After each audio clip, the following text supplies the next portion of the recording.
Hey, Renee's log number 10. Um, I've been on summer break for about a week, 2 weeks, 2 weeks, 2 full weeks now. Last week I had a wedding for a good friend from high school. That's why my voice is a little messed up. I think I lost my voice from the wedding and then I got a little bit sick just because I was staying up late for a few nights in a row, and so my voice is recovering. But the wedding was fun. I got to see a bunch of friends from high school, which is great. Great to catch up with them. And I mean, a lot of them aren't like people I was close with in high school and stuff, but it's still nice to see people that you used to hang out with and catch up with them a little bit, see what's going on with them. Yeah, it was fun. And then, best part of the wedding for me, I was a bridesmaid in the wedding. The best part of the wedding for me was the dancing. It was so much fun. We go out to like clubs here in Sacramento and stuff with my med school friends, but the dancing's always like different because you're in this like little circle, and I felt like at the wedding I could jump from like group to group and just like really have a lot of fun, because I could hang out with like the bridesmaids or the groomsmen or my friends from high school or these like other random people that I met that weekend. And it was a really cool, fun group of people. So it was actually really fun. It was very stressful. Does not really make me look forward to my wedding in the future anytime soon, which is a relief. I'm trying to put that off for a while, but yeah, that was a good start to my summer break, I would say. And since the wedding, I have been I like so the week before the wedding, I was chilling at home most of the time, did a lot of shopping with my mom, and then after the wedding, I had like a small after party here at my apartment, which was really fun because the wedding was here in Sacramento, so it was kind of nice to be able to have a place here instead of having to go back to Roseville. And I had like a little party here, and everyone was drinking and stuff. And then I got to just stay here, which was really nice. And then I went home to Roseville the next morning. Spent like the beginning half of this week at home in Roseville with my mom. Um, did more shopping like usual. And then on Wednesday, my mentor, who's a neonatologist who I'm doing research with, invited me to these lectures on the NICU floor where like a different neonatologist or like a pediatric pulmonologist or cardiologist, it's kind of like a attending journal club where they pick a topic. I don't really know how they pick the topics or anything, but they pick a topic. They do read a bunch of like different journal entries and stuff and write up a synopsis in terms of like how should these journal entries affect how we practice medicine now, and then all the neonatologists that are there discuss what they think and like whether it's going to change how they practice and whatnot. So this past week was about chorioamnionitis, which is a condition that can happen if the mom's sick, and it's like an infection of the actual like amniotic fluid, and um, often can cause like premature births and things like that. And so there are like two different kinds. There's histological and clinical, and they have like a bunch of different treatments and stuff. And it was pretty cool to see that there's a lot of discussion going on, and this is how they try to keep up to date with practice.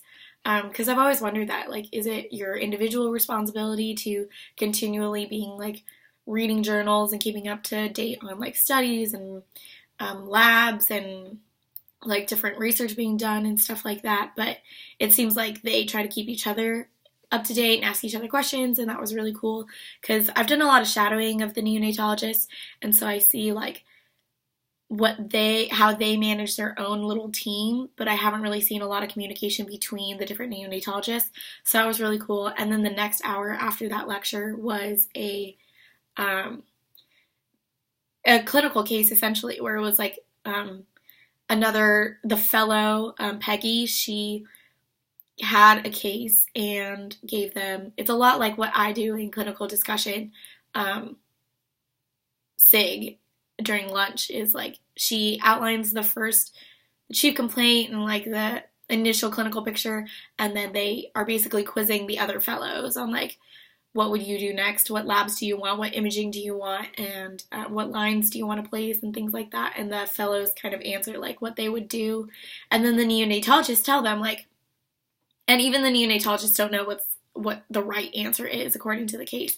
But they say like, oh, I would do this, or like if you tend to practice more conservatively, then you can do this or wait to do this or whatnot, and kind of like outline their different options. And it's pretty cool to see like that's how they are training them to think like an attending when they're fellows, to be like, oh, what would you do, and how, as a practicing attending, what would I have done differently, so that you can kind of figure out your style of treatment. Because even just like shadowing, so I've shadowed, I want to say 3 different neonatologists at this point, and I can already see like the ones who practice a little bit more aggressively and the ones who are a little bit more conservative. And it's interesting to see that the ones who practice a little bit more aggressively often get a little bit annoyed with the ones who practice conservatively, because like they want to wait on results and things like that before making a move. And it's just really cool to see like all these different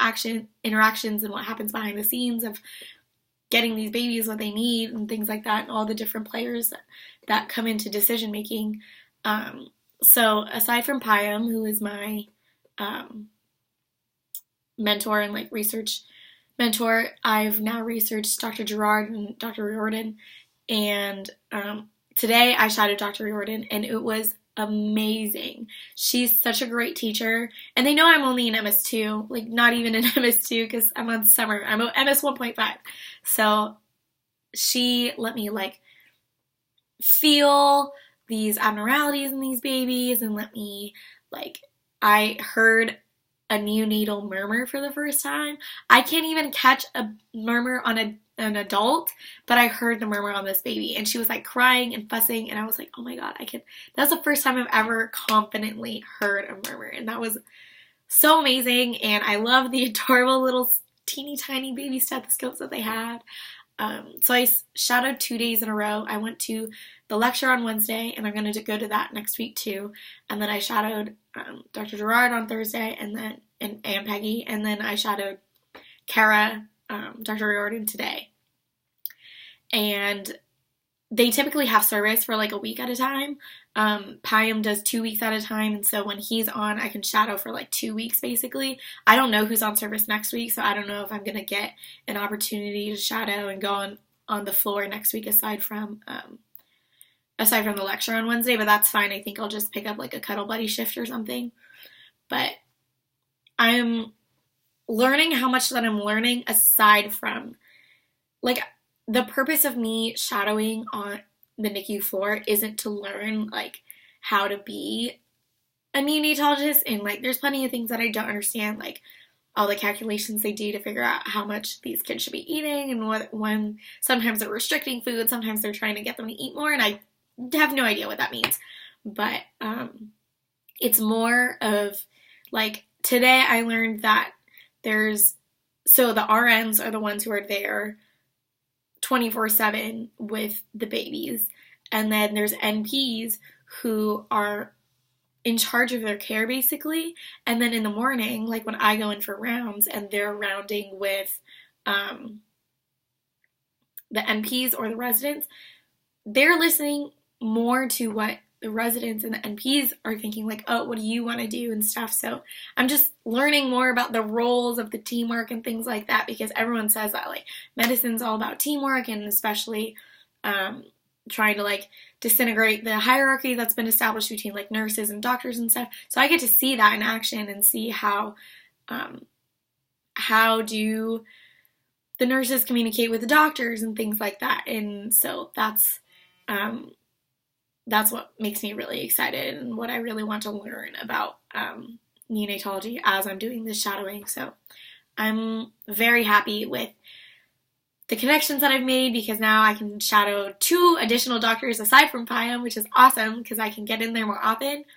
But I also, in the back of my mind, am constantly reminding myself, like, don't just shadow the NICU. I need to send out emails to LMD and OB-GYN and all these other specialties and see what I can get into.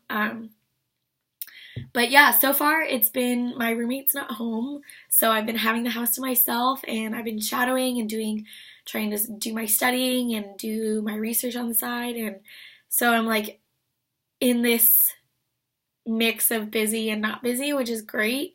And then, so today's Saturday, I'm about to head home to Roseville to have dinner with my parents, and they're actually going to San Francisco tomorrow to like do something with my brother's apartment. I'm just going to tag along because I'm not doing anything tomorrow, and I can just do like study in the car or something.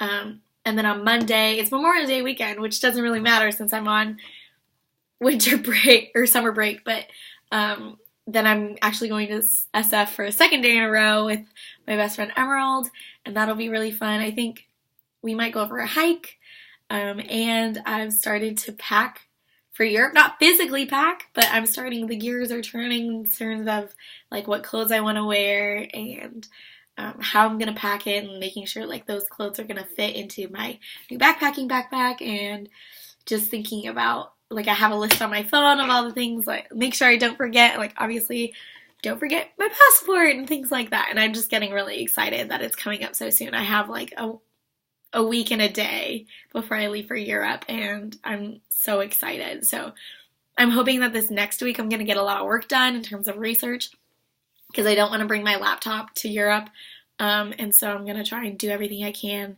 this coming week so that I can, like, really relax and enjoy my summer abroad. Funny story, one of the groomsmen from the wedding last weekend is actually going to Europe too, and he's like passing through Rome. We're passing through Rome, so if we pass through on the same dates, I might actually meet up with him in Rome, which would be really funny and really wild, but we'll see what happens. I have a feeling we're not going to catch each other, because we talked about it a little bit, about what our dates were, and I think we're going to Rome like for June 4th and 5th. I also thought we were in Rome for longer, but we're only there for like a couple days before we go to Nice.